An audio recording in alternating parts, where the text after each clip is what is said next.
Me llamo Raquel. Durante más de 20 años, no fui solo Raquel. Fui la Bim, hermana Raquel, misionera, predicadora de la palabra, una mujer que se enorgullecía de ser soldado en el frente de una gran guerra espiritual.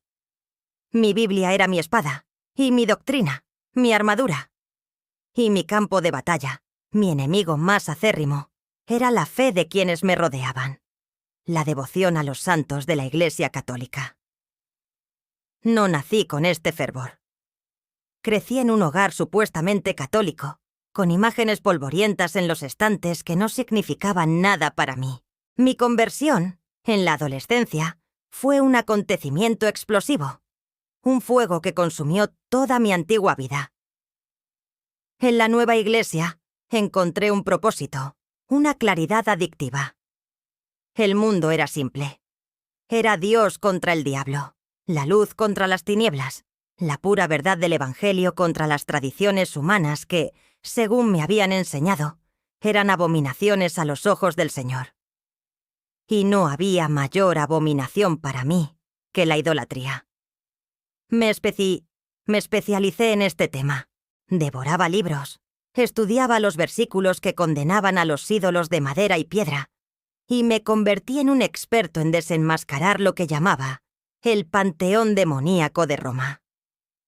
Veía al diablo sonriendo tras los ojos de cristal de cada estatua. Para mí, María no era la madre de Jesús. Era una reinterpretación de la diosa babilónica Semíramis. Los santos no eran héroes de la fe, eran demonios disfrazados, que recibían la adoración que pertenecía únicamente a Dios. Prediqué con una convicción escalofriante. Salí a las plazas con un megáfono y denuncié las procesiones. Organicé vigilias para romper maldiciones frente a las iglesias católicas. Enseñé a los nuevos conversos a quemar sus imágenes, sus rosarios, sus medallas. Les enseñé a odiar. Sí, odiar. No usábamos esa palabra, por supuesto. Usábamos términos más piadosos. Rechazar, renunciar, tener un celo santo. Pero era odio. Un odio justo, en nuestra opinión. Un odio que creíamos que era en nombre de Dios. Dentro de mi panteón de enemigos, había uno que detestaba con particular pasión. Santiago Apóstol. En parte porque el pueblo vecino tenía una parroquia muy importante dedicada a él, lo que dificultaba mi labor misionera. Pero también por su imagen, la de Matamoros, el caballero con la espada. Usaba esa imagen en mis sermones como el máximo ejemplo de la corrupción de la fe. «Miren», grité desde el púlpito proyectando la imagen en una pantalla gigante. «Miren a su santo, un asesino, un hombre con una espada, pisoteando a la gente. ¿Es este el Evangelio de Cristo? ¿El Evangelio del amor? No. Este es un espíritu de guerra, un demonio de violencia disfrazado de santo para engañar a los elegidos. Rechacen este espíritu. En el nombre de Jesús, reprendemos a la entidad llamada Santiago». Sentí poder en esas palabras. Sentí que literalmente liberaba a la gente de las garras de una entidad maligna. Era la heroína de mi propia historia. Y Dios, en mi opinión, estaba muy complacido conmigo. Me bendijo. Me dio un esposo piadoso, una posición de honor en la iglesia, y sobre todo, me dio un hijo. Mi David. David era la prueba viviente del favor de Dios en mi vida. Un niño sano, inteligente y de risa fácil, encarnaba todas las promesas que creía haber recibido. Lo crié para ser un guerrero, como yo. Desde pequeño me escuchaba predicar. Se sabía los versículos de memoria. Para él, las estatuas de santos también eran monstruos. Eran las horribles muñecas del malvado papá del cielo. Y yo estaba orgulloso de ello. Estaba criando a un heredero de mi guerra santa. Tenía 7 años cuando nuestro mundo, tan perfectamente construido sobre la roca de nuestra certeza, comenzó a convertirse en arena. Empezó con fiebre. Una fiebre que no bajaba. Luego vino la debilidad. Mi hijo, que corría todo el día, Apenas podía mantenerse en pie. Los médicos no encontraban la causa. Pruebas y más pruebas. Diagnósticos vagos. Un virus atípico. Fiebre de origen desconocido. Pero los días se convirtieron en semanas y Davi solo empeoró. Dejó de comer. Empezó a delirar. Su pequeño cuerpo se consumía ante mis ojos. Fue entonces cuando hice lo que me enseñaron a hacer. Me arrodillé. Comencé una campaña de oración y ayuno que movilizó a toda mi iglesia. Hicimos cadenas de oración de 24 horas. Ungimos a mi hijo con aceite. Reprendemos al espíritu de enfermedad y declaramos sanidad en el nombre de Jesús. Pasé noches sin dormir junto a su cama en el hospital, con la Biblia abierta, reclamando las promesas de sanidad, clamando a Dios, susurrando, suplicando. Pero el cielo, por primera vez en mi vida, era bronce. Silencioso, impenetrable. Y la condición de David empeoró. Un poco más cada día. La certeza que me había sostenido comenzó a desmoronarse. La fe que parecía un pilar de granito se reveló llena de grietas. ¿Dónde estaba el Dios que me prometió protección? ¿Por qué permitía que el enemigo tocara a mi hijo, mi posesión más preciada, la prueba de su pacto conmigo? Las voces en mi cabeza comenzaron a torturarme. ¿Había un pecado oculto? ¿Era yo indigno? ¿Tenía una fe débil? Los líderes de mi iglesia vinieron de visita, y tras sus palabras de consuelo, presentí un juicio. Ellos también se lo preguntaban. La hermana Raquel podría te haber abierto una brecha. Oí susurrar. La mujer que les había enseñado a todos sobre la guerra espiritual, ahora estaba perdiendo visiblemente la batalla más importante de su vida. La humillación era casi tan dolorosa como el miedo. El golpe final llegó una tarde gris de martes. El médico jefe, un hombre de aspecto cansado, nos llamó a mi esposo y a mí a su consultorio. Sus palabras fueron amables, pero cortantes como un cuchillo. Habían hecho todo lo posible. La infección, fuera lo que fuera, se había extendido. Sus órganos empezaban a fallar. Era cuestión de días, quizás horas. «Llévenlo a casa», dijo. «Denle consuelo. Llévate a casa. La sentencia de muerte». No lloré. No grité. Algo dentro de mí se rompió tan profundamente que no hubo sonido. Me convertí en un cascarón vacío. Regresamos a la habitación del hospital. Mi esposo se desplomó en una silla, sollozando. Me quedé de pie, mirando a mi hijo. Estaba pálido, translúcido. Su respiración era un susurro superficial. Las máquinas pitaron, marcando el ritmo de su partida. Mi Dios me había abandonado. Mi fe había fallado. Mi guerra estaba perdida.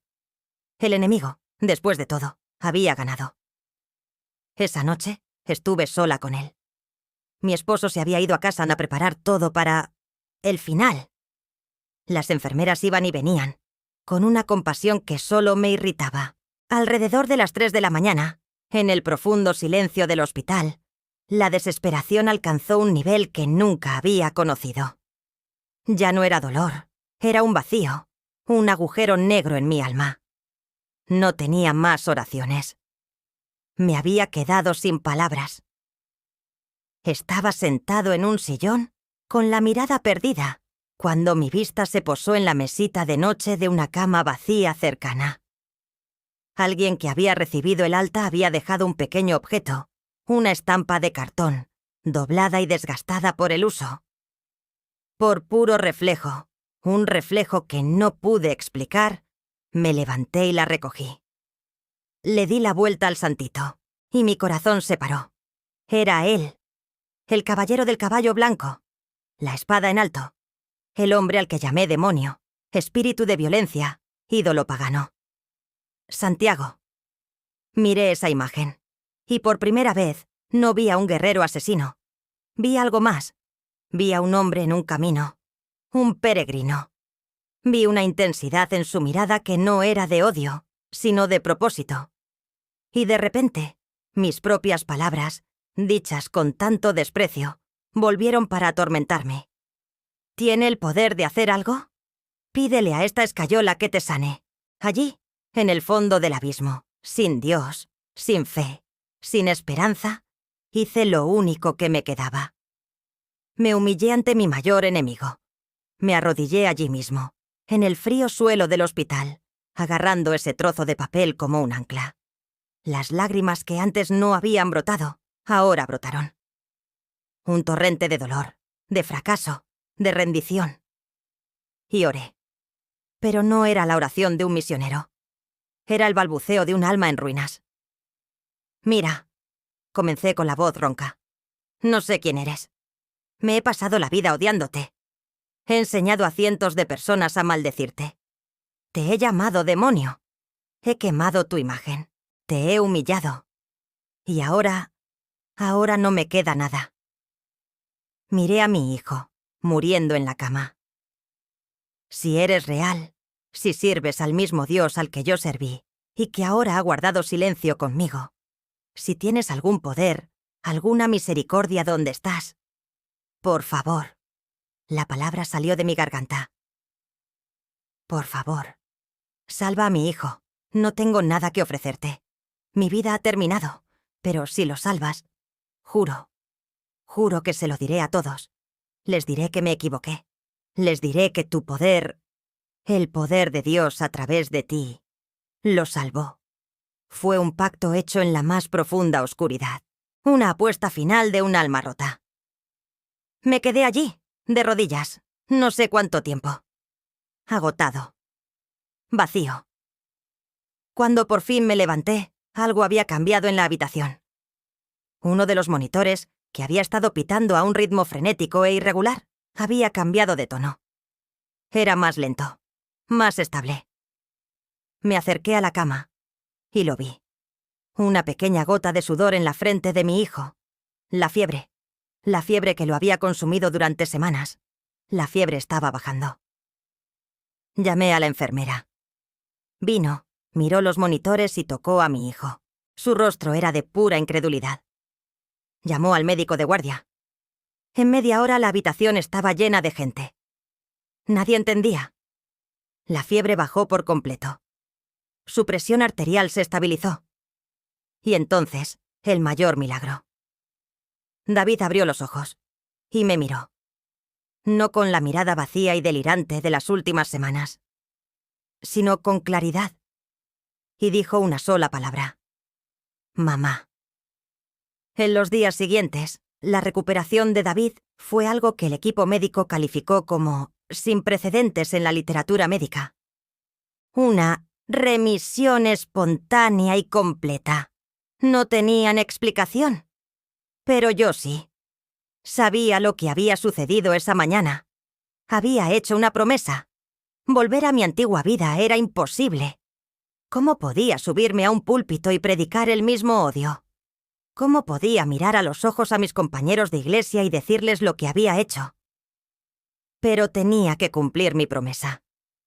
La conversación con mi pastor fue la más difícil de mi vida. Le conté todo. La oración. La estampa. El milagro. Me escuchó en silencio, con el rostro ensombrecido por la decepción y la tristeza. Me dijo que estaba confundida, que el diablo se había aprovechado de mi debilidad para engañarme, que la sanación de David había sido una prueba, una trampa para desviarme de la verdad. Me pidió que renunciara, que confesara públicamente mi pecado de idolatría. No podía. No podía negar lo que había vivido. No podía llamar trampa del diablo al milagro que salvó a mi hijo. Me excomulgaron. Me separaron de la iglesia que ayudé a construir. Perdí a mis amigos, mi ministerio, mi identidad. Me llamaron apóstata, hereje y loca. El dolor del rechazo fue inmenso. Pero, curiosamente, ya no sentía ese vacío. Hoy, David es un adolescente fuerte y sano. No recuerda casi nada de aquella época, pero sabe que su vida es un milagro. Ya no soy misionero. No pertenezco a ninguna iglesia en particular. Mi fe se ha vuelto mucho más silenciosa, mucho más humilde. Ya no tengo un Dios que encaje en una caja de doctrinas. Descubrí un Dios misteriosamente más grande que todas mis certezas. Un Dios que puede usar los canales más inesperados para derramar su gracia. No me hice católico. No rezo a los santos todos los días, pero guardo ese pequeño santo de Santiago en mi cartera, para recordarme. Para recordarme el peligro del odio disfrazado de fervor. Para recordarme que la fe no es una guerra que ganar, sino un camino que recorrer. Una peregrinación. Y a veces, cuando el camino se vuelve demasiado difícil, los peregrinos se ayudan mutuamente. No les pido que me crean, solo cumplo mi promesa. Esta es mi historia. La historia de cómo mi odio me llevó al fondo y cómo el poder de un santo, a quien enseñé a odiar, me enseñó lo que es realmente la misericordia de Dios.